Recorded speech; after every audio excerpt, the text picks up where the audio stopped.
Welcome to the Influential Personal Brand Podcast. This is the place where we help mission-driven messengers just like you learn how to build and monetize your personal brand.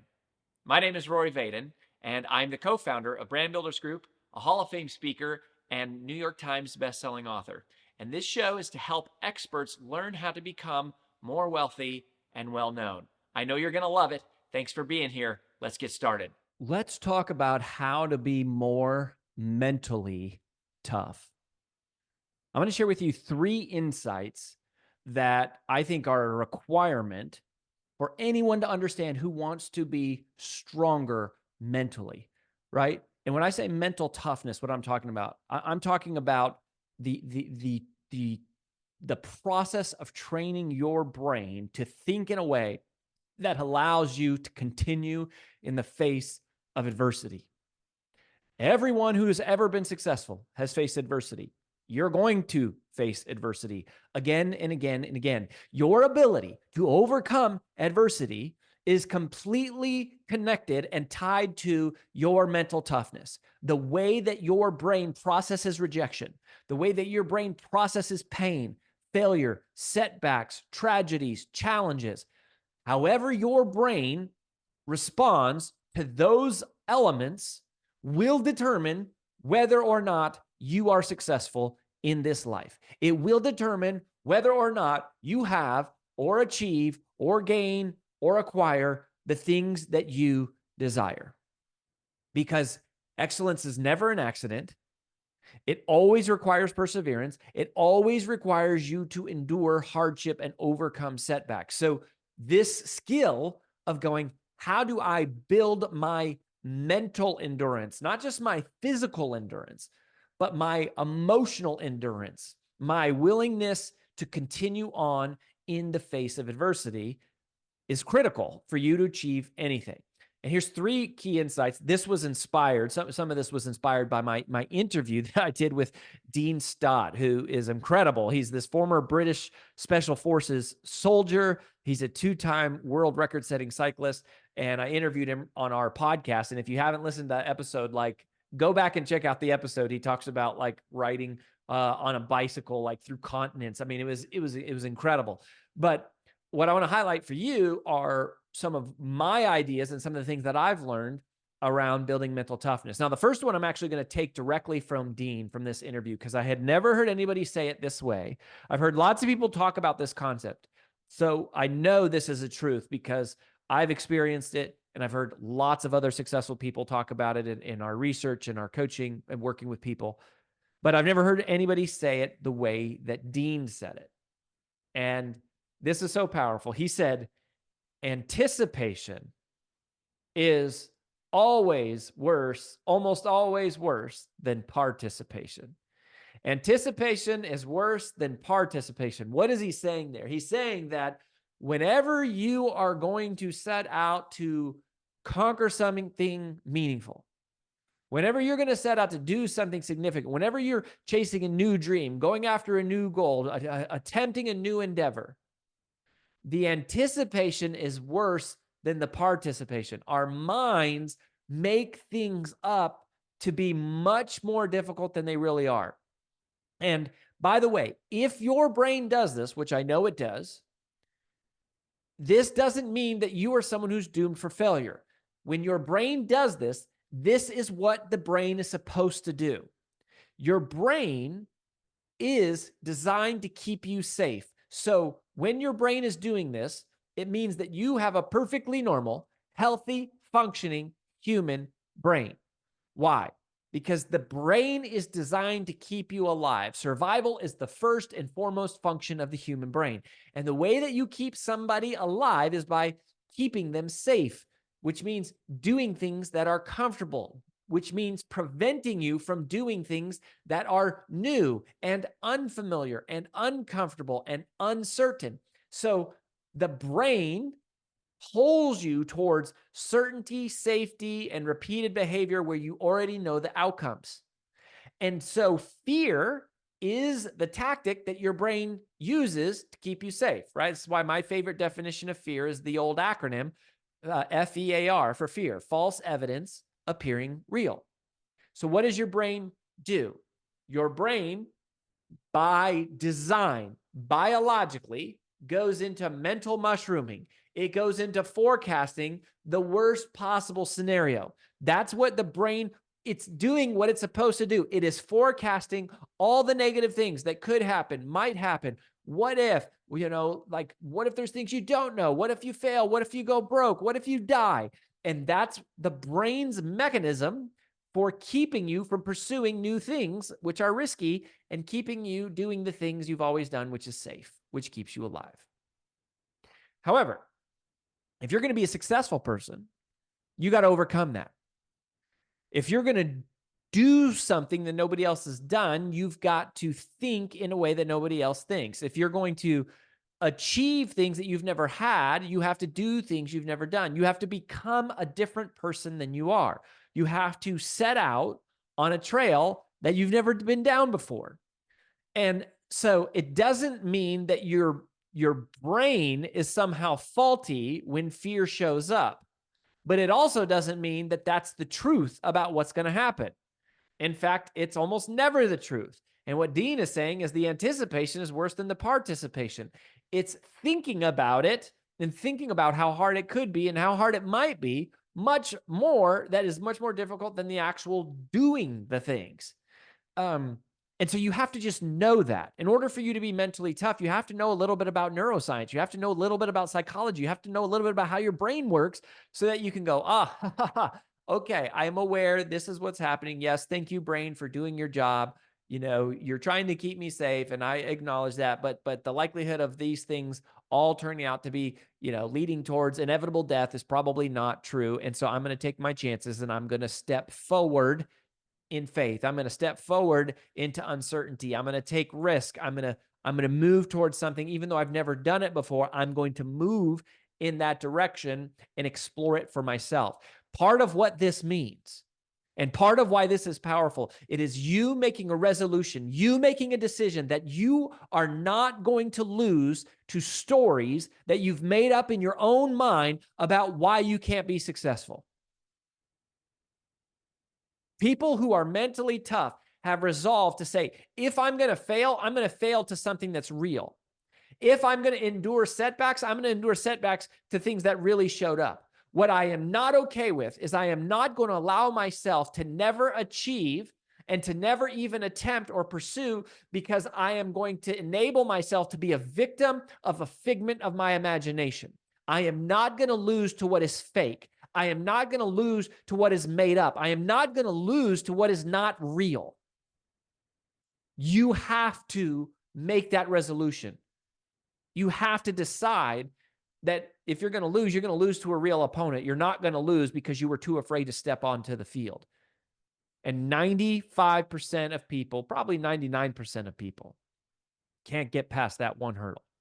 You get past that one hurdle, you're on your way, because you realize that anticipation is often worse than participation.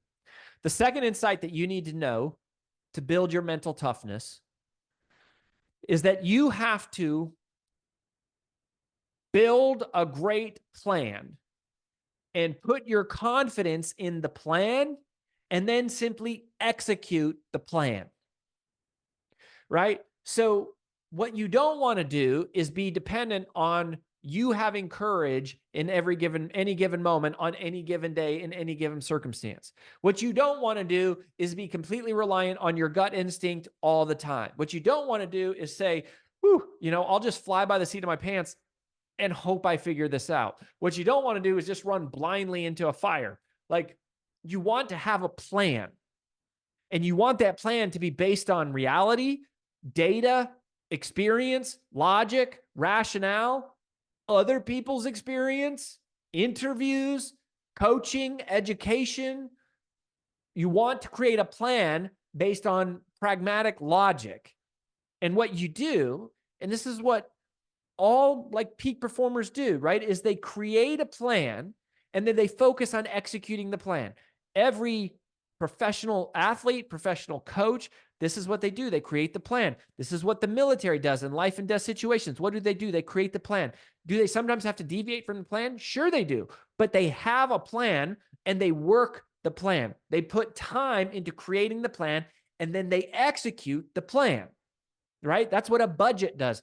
A good entrepreneur creates a budget. Why? What is a budget? It's a plan. It's to go, look, if we have these financial goals, these are the things that need to happen. These are the inputs that need to happen to drive the revenue to this number. And out of the revenue that comes in, we will plan to spend this amount on each of these things, and we will reinvest this amount to grow the revenue again. And then we'll plan to spend X percentage of the revenue on each of these line items. It's a plan. You create a plan, and then you execute the plan. Now, greatness sometimes requires that you deviate from the plan, but you have to have a plan first. And you put your self-esteem. This is something that I said in Take the Stairs all the way back in 2012. You put your self-esteem, in your work habits, not into your production. You put your energy, you put your focus, you put your faith, you put your conviction, you put your discipline, you put your faith into your work habits, into the things you can control, into the plan, executing the plan that you've laid out, doing the things that are pragmatic and functional and actionable, not in the results, because there's things that show up that you can't control, and you can't always control the result. You can't always control the circumstances, but you can control whether or not you set a plan, and then you just work the plan. And part of how you overcome your fear of failure, part of how you overcome the fear of failing is to say, if I fail at something, my self-worth and my identity is not going to be wrapped up in the fact that I failed at something, because it wasn't that I failed, it was that my plan failed. It's not Rory as a person failed. It's I took the time to create a plan. I thought the plan was going to deliver an outcome. I thought the plan was going to deliver a result, and then my plan failed to deliver that result. I didn't fail. The plan failed. I only fail if I didn't execute the plan, or if I don't have a plan. But I create a plan, and then I execute the plan. Sometimes the plan works. Sometimes the plan doesn't. But if the plan didn't work, you go, oh, I need to modify my plan. That's it. It's not, I'm a failure. I'm horrible. I'll never be successful. I'm not spiraling down into some sort of depression. And I'm not, my confidence, my self-confidence isn't affected by the fact that I fail. See, people who are not mentally tough have fluctuating confidence. When things are going well, they have confidence. When things aren't going well, they don't have confidence. But people who are mentally tough constantly have confidence, even when they're failing. Why? Because their confidence isn't based on the outcome. Their confidence isn't based on result. Their confidence is based on their work habits. Their confidence is based on the plan. Their confidence is based on their effort, their discipline, their energy. Their confidence comes from controlling what they can control. And if they're controlling what they can control and they're failing, there's nothing to be upset about, because you can't control whether or not you succeed or fail. You can only control what you can control. So if you stay focused on that, you go, I don't have confidence that fluctuates. Even when I fail, it wasn't that I failed, it's that my plan failed. I needed a better plan. The plan was the issue, not me. Now, if I failed to execute the plan, that's more of something that I have to face accountability for, and I have to take self-accountability for, or I have to have accountability with a boss or a spouse or coworkers or colleagues or partners to say, yeah, we created this plan. I didn't execute my part of the plan. I got to own that. That's a personal failure, right? That's a character failure. That's me not executing. But that's why you create the plan, put your confidence in the plan, and then you work the plan, and you put your self-esteem and your self-confidence and your self-worth in your work habits, not in your results, not in your outcomes. Mentally tough people do that. Number three, this is big secret of successful people. It's not that you have to be willing to do whatever it takes to be successful. You just have to be willing to do the right things for however long it takes. Right? A lot of people talk about doing whatever it takes. I don't know about that. Right? If it requires me to kill someone, if it requires me to steal, if it requires me to, compromise my own personal health, if it requires me to turn my back on my family or not be available, right? It's like, I don't know. What I will do though is I will say, if I want something bad enough, I will do the right activities for as long as it takes. Sometimes it takes a month, sometimes it takes a year, sometimes it takes a decade. But if I really, really want it and I still want it, I will continue on course until the mission is complete. I love the old sort of tongue-in-cheek saying that says, "I've never lost, I've only been behind when the clock ran out." I love that. And it's kind of tongue in cheek, but I actually think that that is really accurate truth and an accurate reflection of the world's greatest entrepreneurs and the people who are the wealthiest people. Is they're going, look, failure only happens if there's a deadline that you didn't meet it by. But I can always change the deadline. I can always move the goalpost on the deadline and go, oh yeah, well, I wanted to be a millionaire by the time I was 30, but I'm not. So, well, I'll shoot for 35 now. And then, but it's like, I'm going to become a millionaire. Maybe I'll be 40, maybe be 45, maybe 50, 55. But here's the thing. If you stay focused on that goal, I promise, like if you stay focused on the goal and you really focus on it, you will get the goal. Don't be discouraged by the deadline. That's a big part of the point here is don't be discouraged if you don't meet the deadline. I think deadlines are important. Deadlines drive stress. That's what deadlines do. They create stress. Some amount of stress is healthy. A deadline goes, man, we are going to prioritize this to be completed by this date. And part of that stress creates, it moves you from the inertia of standing still and it gets you moving. And you go, hey, you better start moving because there's a deadline. That to me is healthy. The unhealthy part of deadlines is to go, man, I'm doing everything I freaking can. I'm working the most I possibly can. I'm doing everything I know how to do. I'm laying it on the line. I'm doing the best I can do, and I'm just not going to get there by the deadline. Well, if that's the case, you shouldn't be stressed. And you shouldn't be beaten up. You certainly shouldn't be beating yourself up. You shouldn't have let that affect your self-confidence. You shouldn't have let that affect your self-worth. You shouldn't have let that affect your self-esteem. You can't control those things. If you go, man, I'm working as fast as I can, and I haven't been able to get there by this deadline. That's okay. The question is, are you doing everything you can do? Are you doing the best that you can do? And are you willing to do it? If it's a goal that really matters to you, are you willing to do it? Are you willing to pursue it for however long it takes? Right? And you go, I always thought, this is going to sound arrogant. This is going to sound arrogant. I don't mean for it to sound arrogant. This is just the straight up truth. The first time I went to the National Speakers Association meeting, I think I was 22 years old. And they were, they do this awards banquet every year where they induct up to, I think it's up to 5, maybe 6. They induct up to 5 or 6 people every year into the Professional Speaking Hall of Fame. And I'm telling you, I was 22 years old and I decided, I sat there right there and I was like, I'm going to be the Hall of Fame speaker. One day I will be inducted into the Professional Speaking Hall of Fame. I made that decision at 22, and it didn't feel like a big gamble at 22 because a lot of the people who were getting inducted were in their 50s and 60s, and they didn't start speaking until they were in their 40s. And I was like, well, gosh, if I'm half as good as these people and I do it, like for twice as long, I'm going to get there. That's kind of what I'm talking about. Now, what I didn't say is I didn't have the pressure to go, I'm going to be inducted into the Hall of Fame in 5 years or 10 years or 20 years. It was just like, no, I'm going to do this. This is going to be me. And I was inducted into the Professional Speaking Hall of Fame when I was 37. So was that a success or a failure? Well, on the one hand, you could say that was pretty successful. I'm the youngest American in history to be inducted into the Professional Speaking Hall of Fame.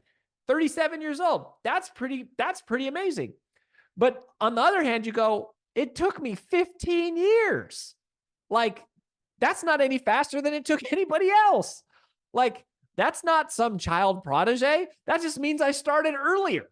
Like, straight up, somebody who gets inducted in their late 50s, if they started speaking in their 40s, like, I didn't do it any faster than them. I just did it earlier, right? I did it sooner in my lifespan, but like, I didn't get there any faster than anybody else, even though I was the youngest person in history. So that's what I'm talking about, is I'm saying, like, if you want something, if there's something that you want bad enough and you go, I'm going to freaking get this. I'll tell you one of mine right now is I'm going to get a house in 30A. There's an area in Florida that I love. It's just, it is the perfect, to me, it has everything that I dream of when I think of relaxation and God's creation and what family life should look like and what a community should be like. And assuming that that community doesn't change, sooner or later, we're going to be there, right? Like we're going to have a place in this one particular area. Why? Because I'm committed to it. I don't know how long it's going to take. It might take the rest of my life, like, or I'll die trying, but like it's going to happen.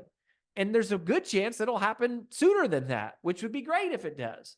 But if it doesn't, like, this is going to happen. Now, my goal might change at some point, and that area might become run down or whatever. And I go, oh, I want to do a different area. But like, the point is, you have to be willing to say, I will do this for however long it takes. And I think people go, oh, I'm a failure. Like, I launched a podcast and I didn't get 1 million downloads. I started posting on Instagram and I don't have 1 million followers. I wrote a book and I didn't sell 1 million copies. Like, I wanted to be a speaker and I haven't been on 1,000 stages. And you go, well, you failed by whose timeline? Like, did the clock run out? Like, who's the person that said the time is expired? You, only you. Extend your horizon, extend the timeline. Be willing to do it for however long it takes to get there. You say, I will do it. That person is mentally tough because that person isn't looking for the shortcut and that person can't be beat. You go, even if I go slow, I'm not stopping. Even if I take one step, I'm going forward. Even if I fail, I'm failing forward. I cannot be stopped from achieving this goal when I decide I will pursue it for however long it takes. And that's tremendously freeing. And it's tremendously confidence boosting to go like, oh yeah, I'm 22 years old. Like, yeah, I'm a Hall of Fame speaker. I mean, I may not be today, but one day I will be. But like, I already know I will be. I just don't know when. And then when it happened, it was like, yeah, awesome. I was so excited about it, but it wasn't a surprise. It was like, of course. Yeah. I mean, I'm so grateful. I'm so happy. I'm happy it happened when it did. I'm kind of bummed it didn't happen earlier, but I knew it was going to happen eventually. And it happened sooner than later. So I'm happy about that. This is like, this is something that I'm going to do. And then you get to live your life as operating like, yeah, this is going to be me. I'm going to become a top salesperson. I'm going to become a great spouse. I'm going to be a great CEO. I'm going to become a great author. Like, maybe not tomorrow, maybe not next year, maybe not the year after, but like, if something matters to you and you go, yeah, I want to change the world. I want to start a podcast that changes the world. Can you do that in a year? That might be difficult. Can you do it in 3 years? Still pretty hard. Can you do it in 5 years? My guess is if you podcast for 5 years, even with as many millions of podcasts are out there, I bet 5 years from now, you start today, you'll have one of them. You'll have a very significant podcast that will make a difference in the world. You do it for 10 years, I can virtually guarantee it. Why?